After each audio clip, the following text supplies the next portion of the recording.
He devoted the whole hearing to tearing Karoline Leavitt apart, mocking her relentlessly, questioning her very integrity, and striving to break her spirit in front of a watchful crowd.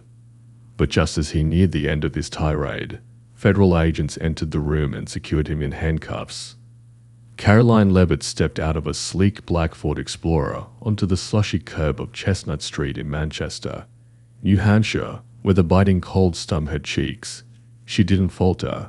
Cameras were already whirring, and local newsvans crowded the sidewalk like vultures, poised for a scoop. She was accustomed to pressure, but that morning carried an unusual weight. This was supposed to be a minor affair, a grievance tied to a speech she'd given last fall at a veterans fundraiser, where a single line, stripped of context, was twisted by her lawyer's account into an alleged breach of state campaign ethics laws. She'd spoken freely, without notes, as was her custom. Someone had filed a formal complaint, and the court had taken it seriously enough to schedule a hearing, though her team dismissed it as inconsequential. Karoline adjusted her navy coat and pushed through the courthouse's glass doors, flanked by her attorney, Alan Dorsey. Alan radiated a quiet calm, the sort who never raised his voice, even when pressed. They'd reviewed every detail. The paperwork was impeccable, the timeline unassailable. They were confident. Yet, as they stepped into courtroom 4B, it was clear this wouldn't be the tidy, procedural morning they'd anticipated. Judge Ronald Marks arrived 5 minutes late, his robe haphazardly fastened, clutching a worn leather notebook under his arm. He offered no greeting, simply sat, adjusted his microphone, and flipped through papers. Karoline recognized him from television, a former federal prosecutor turned Superior Court judge, known for his blunt, unvarnished approach. He held a strange notoriety, especially in progressive legal circles and on cable news, where some praised him as a staunch foe of corruption, while others muttered about his treatment of cases involving political figures, particularly conservatives. That morning, she saw which version of him had emerged. "Let's move this along," he said, eyes glued to his file. "Miss Leavitt, what we're reviewing today isn't just paperwork, it's your judgment, yours to be frank. I'm struggling to understand why you thought your comments to those veterans were even remotely fitting." Karoline held her tongue. Alan started to object, but Marks silenced him with a piercing look. "Is this about ethics?" Marks mused aloud, not addressing anyone specific. "Or is it about how far some will go to stay relevant, even if it taints civic discourse?" A few onlookers shifted uneasily. The stenographer hesitated, then typed on. Alan leaned in to whisper, but Karoline stayed still. She knew this wasn't about her speech. It was personal.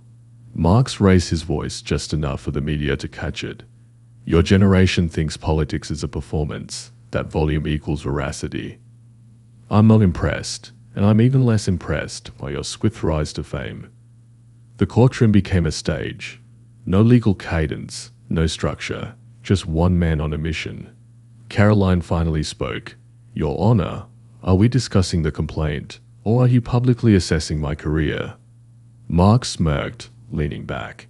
"Well, Miss Leavitt, sometimes they're the same." The room fell silent for a moment. Alan stood, requesting a motion to steer the hearing back to its purpose, but Marks ignored him. This wasn't a courtroom anymore. It was something else. Just as the tension peaked, the back door creaked open, barely noticed at first, with all eyes on Marks's command of the scene. A court officer slipped in, shutting it quietly, standing near the rear, largely ignored. Karoline remained steadfast. Marks tapped his pen rhythmically against the wood. "Let's talk character," he said. "That's what people call you. Strong character, bold voice, a fighter. I think a supporter wrote that in an op-ed. But tell me, Miss Leavitt, where was that bold character when you accused elected officials of selling out our country at a fundraiser? Did you think it'd go unnoticed, or that your youth excused it?" Alan interjected, louder now. "Your Honor, respectfully, that's a warped take on her words. I've read the transcript," Mark snapped back, "and frankly, if you think that statement doesn't carry weight, Maybe you shouldn't be representing anyone. The room tightened. Karoline's cheeks flushed, but she stood firm. I stand by what I said. I spoke to veterans, people who've sacrificed for this nation. My words were blunt because truth often is. Marks chuckled. Truth, huh? Or fundraising bait? Gasps erupted in the gallery. Phones subtly rose, defying the no recording rule, as a reporter scribbled furiously. This wasn't just about Karoline. It was a judge turning his bench into a spectacle, and all felt it. Alan tried again. Your Honor, I'm filing a motion to postpone due to judicial bias. Marks waved it off. Denied. You don't cry bias because your client's fairy tale gets challenged. Karoline blinked but held steady, recognizing this as an attempt not just to shame her, but to publicly erase her legitimacy. She glanced at the cameras. They kept rolling. Marks leaned in. You want respect? Act like someone mature enough to handle criticism, not a pundit with a mic and a grudge. Her voice dropped, each word striking like a drum. Do you treat every young woman who speaks out this way, or just those who don't share your politics?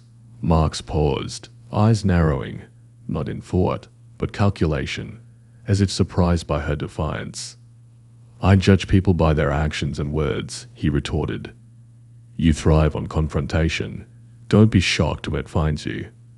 The doors opened again, louder this time. A uniformed man entered, followed by another in a grey jacket, both standing silently, watching. Marks saw them but pressed on. This isn't about silencing you. It's about reminding you and everyone watching that words have consequences. You can't say whatever you want without pushback. Karoline tilted her head. So this hearing is about sending a message. Accountability. You mean intimidation. Marks stared, offering only a thin smile, returning to his papers. But the men in the back shifted the room's air. Downstairs in a windowless corridor, two federal agents, Keating and Laura Hendricks, stood with a sealed manila folder. Their jackets unmarked but their authority clear.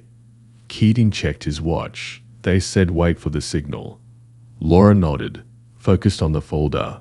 Affidavits, subpoenaed messages, and ex-staff testimonies about Marks' misconduct, kickbacks, and abuse of power. These weren't new rumors, but no one had acted publicly until a whistleblower, Julian Vargas, Marks' assistant for 2 years, broke her silence. She'd noticed oddities, late-night meetings, missing files, private calls. And when she found he'd taken campaign funds through fake firms and dismissed a donor's case, she contacted the Justice Department off record. Upstairs, Marks grew bolder, unaware his stage was watched by agents. Julian on a screen, and a team in a van recording it all. Laura's earpiece buzzed. It's time. She turned to Keating. Let's go. Inside, Karoline's unease turned to clarity. She wasn't afraid, she was watching. Marks paced. People like you confuse attention with integrity. Riling crowds doesn't make you right. It makes you loud. Alan protested. Your Honor, this isn't your political platform. We'll escalate this to the review board. Marks laughed dryly. They know how I work. A knock sounded. The bailiff opened the side door. Laura and Keating entered calmly. Marks frowned mid-sentence. This is closed. Keating's voice was steady. Judge Ronald Marks, we have a warrant for your arrest. Gasps rang out. A pen dropped. A man froze reaching for his phone. Marks' face drained. What is this? A setup. Political. Keating listed charges. Obstruction. Illegal funds. Record tampering. Abuse of power. Step away from the bench. Karoline watched as Marks gripped the wood, growling. This is what they do when you hold her kind accountable. Dig up a grudge and call it justice. He pointed at her. She planned this with her media team. Karoline stepped forward. I didn't ask for this, nor to see you cuffed, but I won't apologize for standing up. Mark scoffed. Spare me the heroics. She held firm. You've attacked me personally, not with law, hoping I'd trip. That's not power. It's fear. He faltered, then snapped. You don't know this chair. Threats every week. Picking politics over facts. Is that justice? She didn't answer. He'd exposed himself. Murmurs spread. He's admitting it. Mark saw the cameras, the crowd, his control gone. Laura pressed. Comply. He muttered. No one's writing this as it happened. They'll make me the villain. Her the angel. Alan urged. Don't worsen this. Marks laughed bitterly. 30 years protecting people, making compromises. Karoline cut in. And how many did you bury? He froze. Keating ordered. Hands forward. Cuffs clicked. Marks glared at her. Witch hunt. The room buzzed. Gasps, claps, unease. Karoline exhaled, weary, knowing this was just the start of a bigger, harder fight.